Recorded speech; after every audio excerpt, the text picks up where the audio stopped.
Okay, so I make the link here with what my colleague Keith was presenting before. This is the procedure.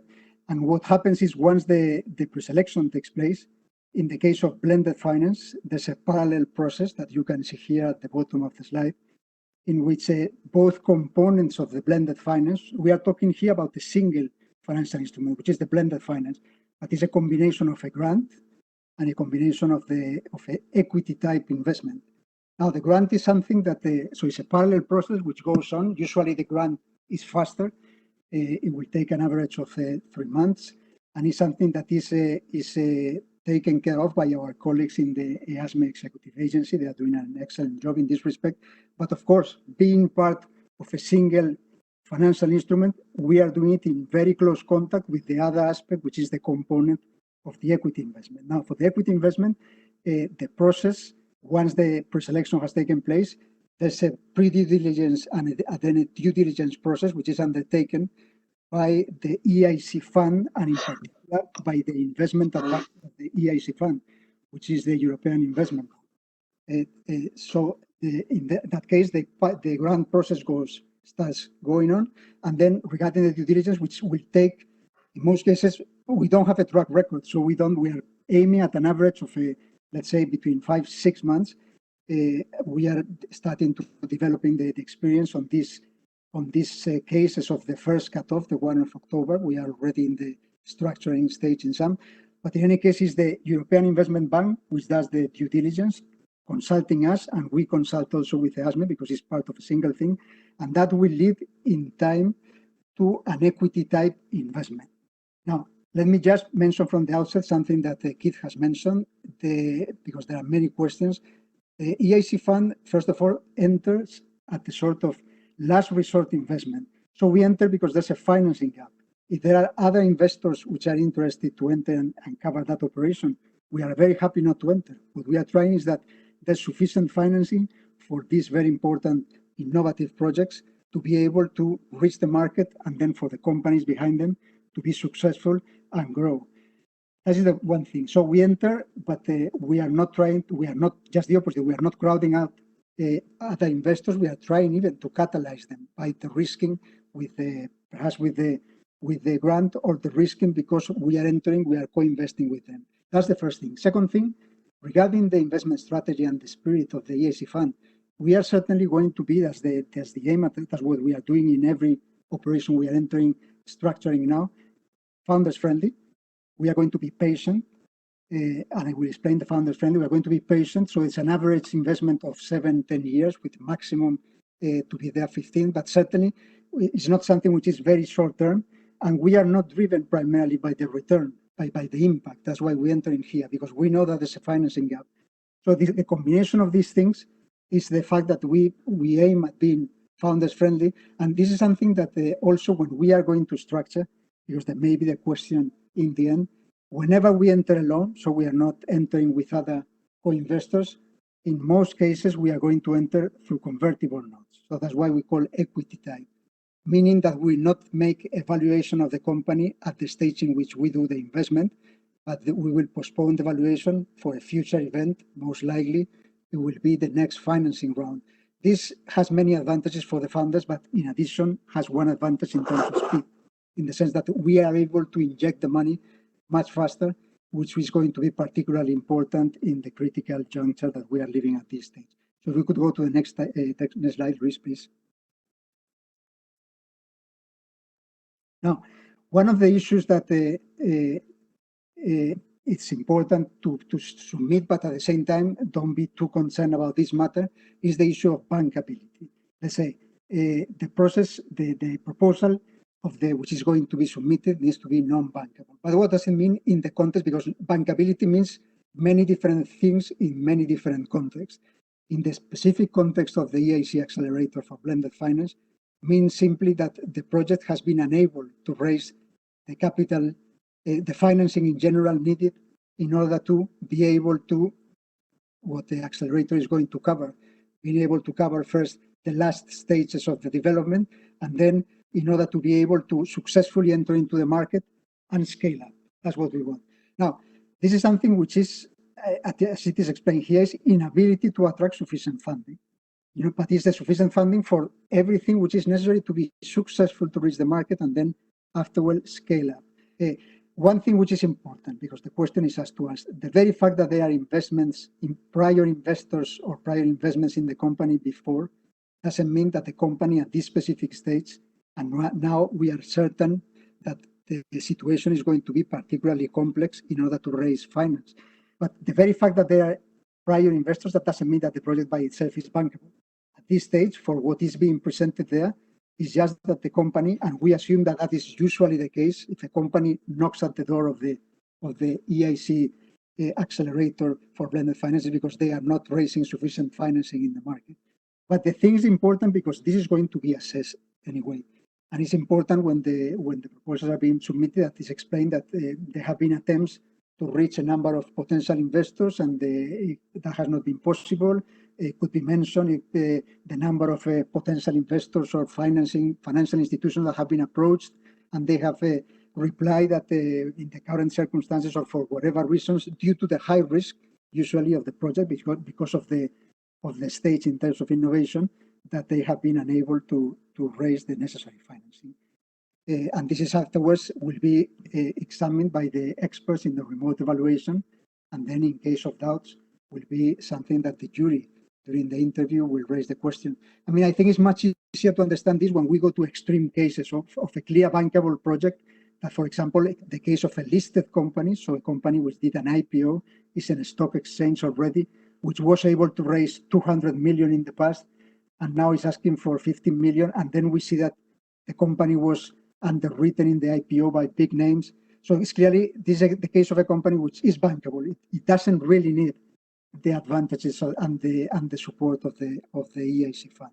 If we could go to the next slide, please. Evidences. This is, of course, it is important at the moment of the presentation of the proposal and afterwards in the interview to explain, to present evidence, describe how they tried, how many entities they contact, and that they were unable to ensure sufficient funding. It is also the case of a non-bankable company or proposal. For example, it could be that the company has already a potential investor interested, but that potential investor is interested or able to cover only 50% of the needs. That doesn't mean simply because there's a potential investor interested in covering part that the company is per se bankable, because the remaining 50%, for as long as they explain that they have been unable to raise that finance, that is what now. Of course, that inability to raise is because of the level of risk that we know. The assets of the company, most of these companies are startups. They don't have a strong track record. They may not have even revenues. So it's all these reasons which make that the project for what it's trying to achieve in terms of reaching successfully the market and successful scale up in order to achieve high growth and potentially, that's what we are wishing, to have European unicorns. They are facing a financing gap preventing them to do so. If we could go to the next slide. Okay, so the equity investment is what I've explained. It's an equity type investment. It could be equity type in different forms. It could be stock, and that different forms of stock. It could be a convertible through convertible notes. So it's what we could describe as venture fund. But this is something that it depends on each case. So it's impossible to say we are going to do this. What is one generality that I can already mention here is whenever in the end we are going to be the only investor entering into this financing round to cover the financing needs which were for which the company was preselected, in those specific cases that the EIC fund enters alone, we will tend to give a preference to a convertible note. Because like that, we don't need to make evaluation. It's better certainly for the founders. At the same time, we can be faster in injecting the equity needed for the company to undertake whatever is needed for the remaining part of the development, then to successfully reach the market, undertake all the necessary activities linked to the equity, which could be the setting up of a manufacturing facility, the commercial strategy, etc. Now, This is the decision on the equity investment. I mentioned that we are working with the European Investment Bank as our investment advisor, but the final decision is undertaken by the board of the EIC Fund. The EIC Fund is a fund that we are setting up. We are in the final stages now. Final stages means in weeks. We'll set it up in Luxembourg. It's an investment fund, separate from obviously from the balance sheet of the Commission. So we are creating a specific fund for that. And then it has its own government structure, and there's the EIC Fund board, which is going to take the final decision on the basis of a recommendation of an investment committee, which in turn will make the recommendation on the basis of the examination and the advice of the European Investment Bank. But it's a commission at this stage. It's a decision of that board in which the European Commission has majority, since it's at this stage is the sole investor in the EIC Fund. Now, the form that this equity type could take place, I've already explained, could be in stock, could be an equity, or could be an equity type, which convertible notes, or any other sort that different jurisdictions in Europe or in associated countries could allow, and it will be of a maximum of 15 million. What we are seeing on average, if I remember well, is between 4 million, something like this, per project, but it could be up to 15 million, which is a sizable amount, because 15 million in terms of equity could unlock a part of the debt financing from different financial institutions equivalent to perhaps 50 million or 75, depending on the cases. So it's important, as I've explained already, different types of instruments. It is non-intrusive in the sense that we are not planning to certainly to be the ones who are running the company. We some of us may have some entrepreneurial experience, but it's the companies are the entrepreneurs, the founders, who know the subject of the business of the company. So we are not there to. We may find and examine different ways in which we can support. Just the opposite. We can support the founders with different sort of services to support the acceleration, but it's not our intention to be there and to control. As it has been explained before, our advisor, investment advisor, is the EIB group. If we could go to the next slide, please. I've already mentioned this. It's impact investment, so it's not a maximizing return, very short return, 3 years. No, it's not that. Of course, we are entering, we know it's an area of venture capital. We are entering as such, but we are going to be, and this is if there's one word that for me is important to pass today as a message, is that our aim is to be a patient investor. This patient investment we are putting there, and founders friendly. We want the founders to be the ones who can grow this company out to the full scale of the vision they had, and have the ability, because they don't have any sort of concerns or obstacles in terms of access to finance, to scale it up and to become very large companies. That's the objective. So patient capital, launch average perspective, you see it here, between 7 and 10 years of average. It could be 15, and it could be every case. When we go to equity type investment, every case is completely different. So it's a maximum of 15, but of course we have to see what will be in every case. What matters to us, as it is explained in the first line, is the impact that we have. That we are able to support these companies, that they grow and they continue their business here in Europe. The exit strategy, it will be, again, case by case. It could include many things. IPOs, that would be great. It could be management buyout, secondary sales, liquidations. It will depend. Certainly, we don't have any track record on exit strategy because we have not even entered into any operation. So it's difficult to say. But it's the usual ones, and it will be examined carefully, always with the same founders-friendly and support to our companies, having it in mind. Next slide, please, Luis. Okay, what I was mentioning before, here, the objective, we enter, or we have created the EIC Fund because we are aware that there's a financing gap. Of course, it's not by creating the EIC Fund that now we are going to just, with it, crowd out potential investors who perhaps were hesitating about entering into some of these operations. Our objective is just the opposite. What we do, and I can give you some examples. What we do is whenever there's one specific case, we are going to do several things, like the 3 different levels.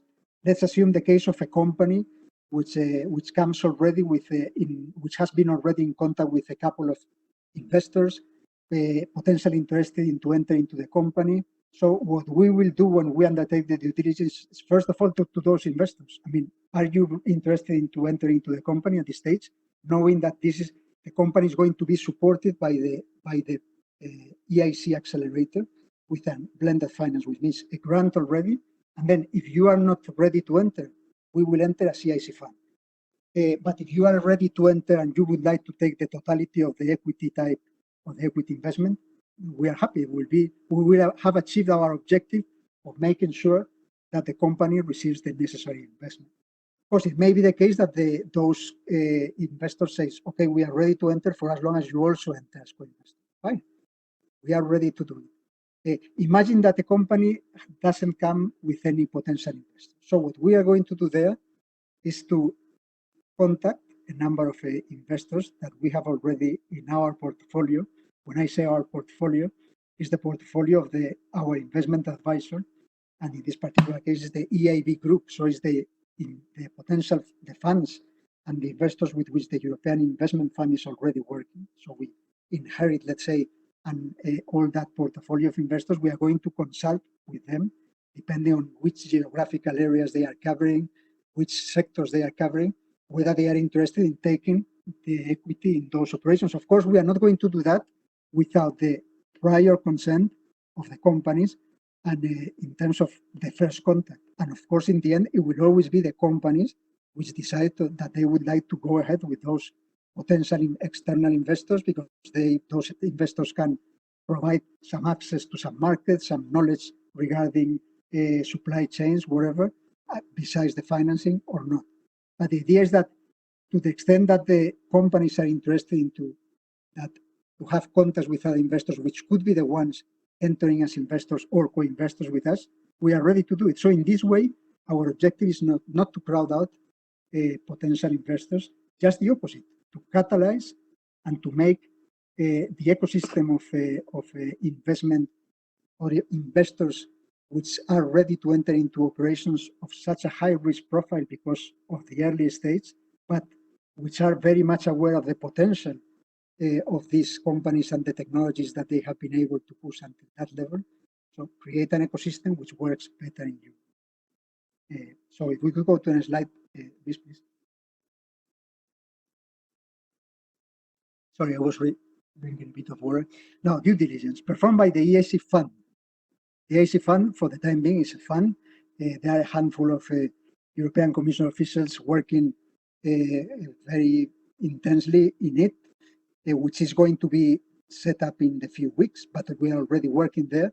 And we are working together with the European Investment Bank, as I explained, as our investment advisor, but also we have very close contacts for almost each operation. I would say not to each operation, in some cases more than in others, with our colleagues working in EASME, because they are in charge of the grant component of the blended finance. Now, the goal, as it is explained here, is to define a tailor-made investment for each company. When we are talking about an equity investment, every company is different. Every company has a different structure in terms of, some are very simple, it was one single company, but we are facing already cases in which there are several subsidiaries, the headquarters are in one place, the operations are in another. The important thing is to structure a deal which, within the boundaries of what was, for which the company was pre-selected in terms of amount, but of course we have even some flexibility to come up with the structuring, which is the most appropriate from the perspective of our investment advisor, and then it goes through all the governance and is decided. Of course, this is something which is negotiated with the company in question. There are a number of contacts, a number of meetings in which, in this, first of all, due diligence, the EIBs will need to receive very detailed information, even more than regarding the grant. Of course, it's different. We are taking an equity position in the company.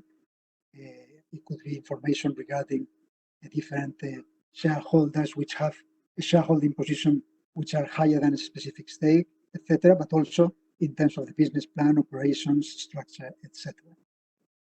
What we mentioned, the focus is in the governance, the governance of the company, the quality of the management, and seeing the capital structure, financial planning needs. What is important for us is to be aware of all the financing needs in order to be able to structure, even in terms of the different tranches of investment, because very high, what we call big tickets. So the investments which are in the range of 10 million, 15 million, it is possible that it is decided to be done in tranches because perhaps the needs are not going to take place in 1 year, but in 3 years. So it doesn't make sense for us and for the company to just have such amount of cash in the.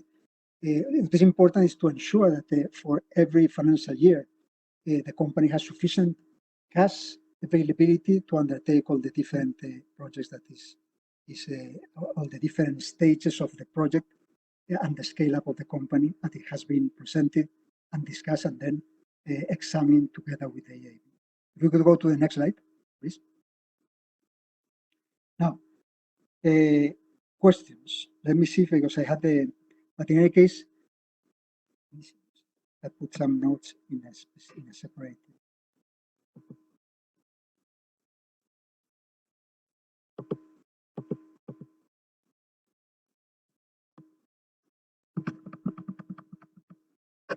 I'm not sure, so I will reply to this, probably it's better. So equity work packages should be described in the same level of detail as grant. The question is that what I've seen in some of the cases in which I've been as an observer is that the work packages related to the grant, since the companies are very much aware of what has been done in the past, so they know how to do it.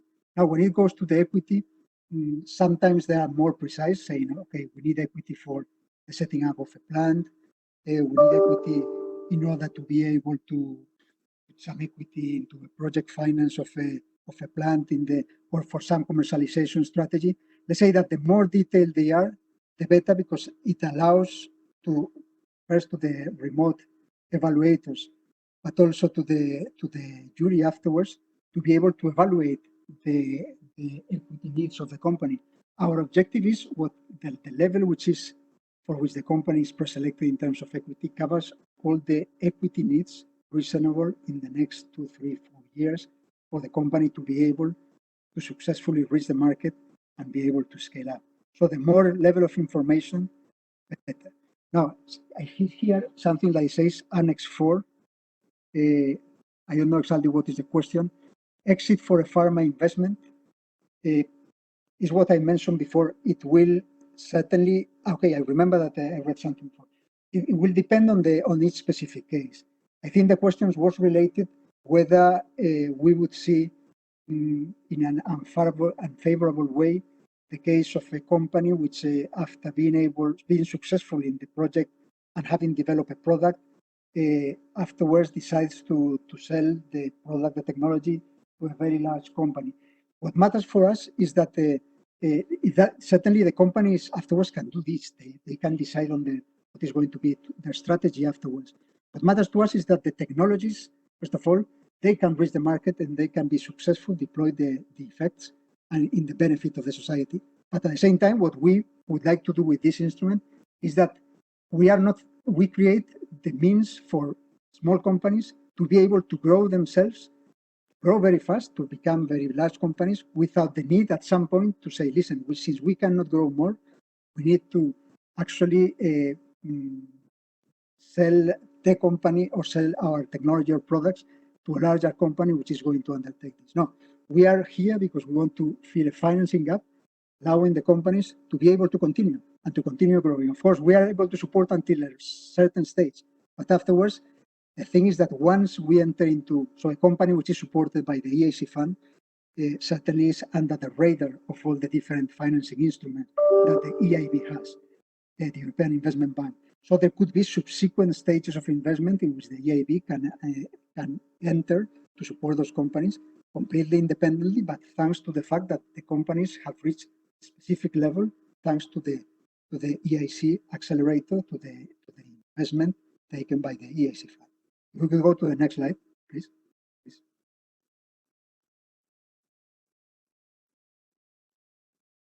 Okay, I think here the question is the setup of the EIC Fund, as I've mentioned, is going to be set up.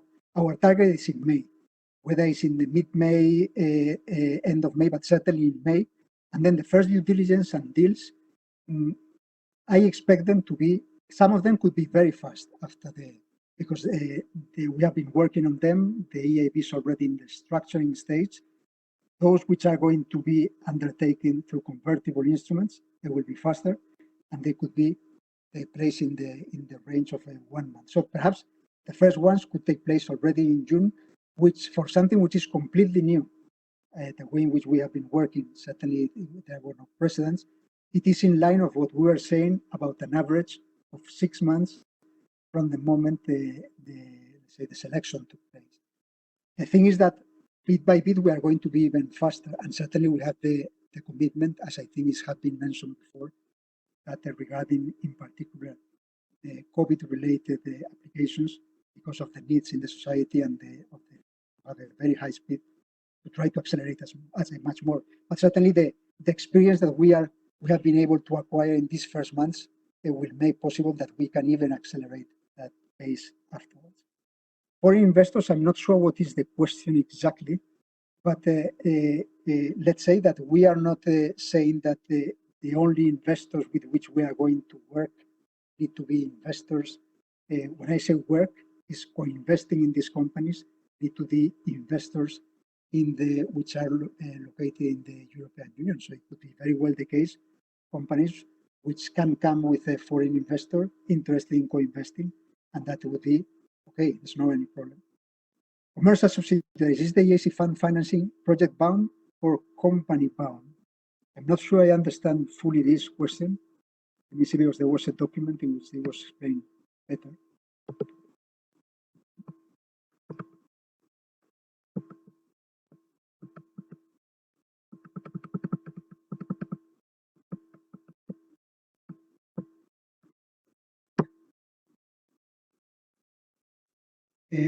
Luis, do you remember this specific question? What was?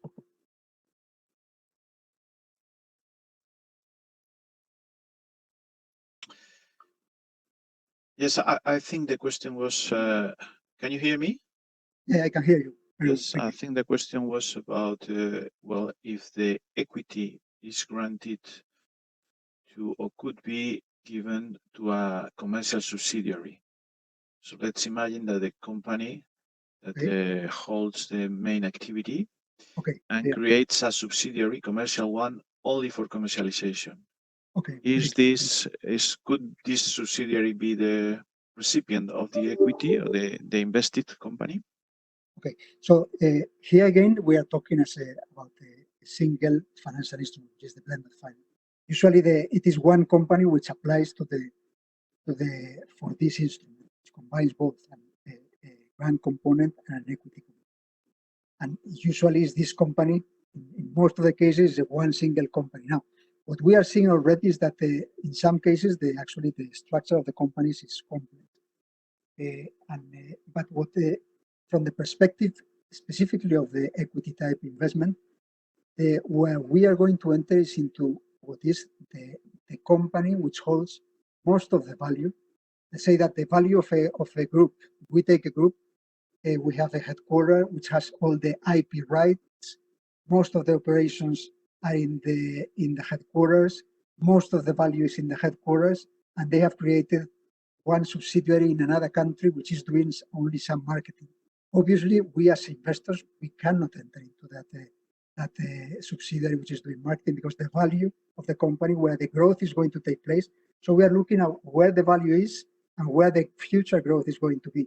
Because although we are driven not by return but by impact, certainly that doesn't mean that whenever there are cases which are successful, of course, that upside of which we will receive, that participation in the upside of the operation of that company, is something which is going to ensure the sustainability of the investment vehicle, which is the investment fund. So we need to invest in the place where the growth and the subsequent financing routes are going to take place. So if it's just a commercial subsidiary which is just undertaking marketing, no. But again, what I've mentioned is that every case is completely different. What would be strange is that the commercial subsidiary is the same one which has requested the grant component of the blended finance. Usually, everything goes to the company which is undertaking which either has most of the operations, including the research and development, the later stages, and also the headquarters and the growth, and where the future investors are going to be. And that is where we as equity type, as equity investors, are going to be targeting in order to inject the equity. But of course, every case is different. And if there are more questions, specific questions regarding from whoever asked this question, I'm very happy afterwards to in parallel to answer more questions. Thank you.